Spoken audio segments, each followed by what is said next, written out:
Very few times in the modern NBA does being the best team in the regular season carry over to the playoffs. However, for the 2024 Boston Celtics, it simply didn't matter. They were historically good in the regular season, outscoring teams by over 11.5 points per 100 possessions, which was a top 5 mark in NBA history. Then their 16-3 postseason record is the 10th best in league history, and they outscored opponents by 8.6 points per 100 possessions. Though to me, what stood out in their finals clinching game was how it was a microcosm of the identity the team built all season long. After a disappointing end to their 2023 season, many analysts were saying the Celtics should break up their dynamic duo of Jayson Tatum and Jaylen Brown. The one major key for the team this year was seeing the improvement both players made as facilitators pay off. This could be summed up by the 17 assists the two combined for in the closeout game of the finals. On this play, Tatum handles the ball with a mismatch against Derek Lively. Though Sam Hauser sets a ghost screen, look how quickly Tatum reacts here. By the time Hauser's defender goes to help on Tatum, he's already gotten the ball to the open shooter, which leads to a Celtics 3. Here's an example of how Jaylen Brown's facilitating improved in a few ways. Isolated against Luka Doncic, he drives downhill with his left, which was an area where he struggled last year. Though Brown was deadly off the dribble with his left this postseason, so Daniel Gafford can't fully commit to Al Horford in the corner.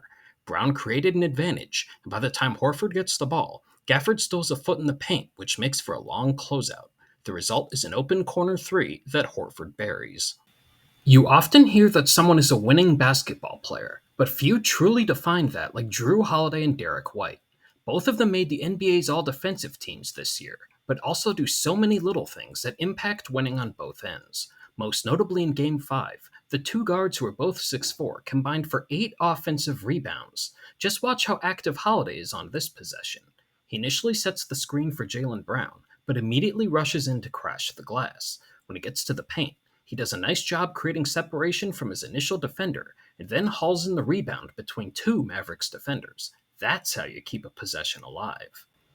White is willing to do the little things on both ends, but two aspects of his game stand out. A 34% three-point shooter for the first 5 years of his career, White in his first 2 full seasons with the Celtics has shot 39% from 3 on 6 attempts per game. That's a huge difference for the offense, though his shot blocking is what really separates him from other guards defensively. On this play, Derek Lively grabs the offensive board, and as a guard giving up over half a foot in size, White could easily concede the easy basket here. But what does he do? He meets Lively at the rim and uses his length and fantastic timing to block the shot without fouling. This hasn't even accounted for Kristaps Porzingis, who is a massive difference in Game 1 of the finals with his shot making and defense before getting hurt in Game 2 and playing while clearly hobbled in Game 5. With that said, Brad Stevens deserves a lot of credit building this team. Having been the Celtics coach for the early parts of Tatum and Brown's careers, he had firsthand knowledge of what fit their games. Though trading players you've become attached to like he did this past offseason isn't easy, and he was able to assemble a team that featured 5 of the 50 best players in the NBA. With core players all under contract next season, odds are the Celtics, with their selfless play on both ends of the floor, will be favored to repeat and raise banner 19 this time next year.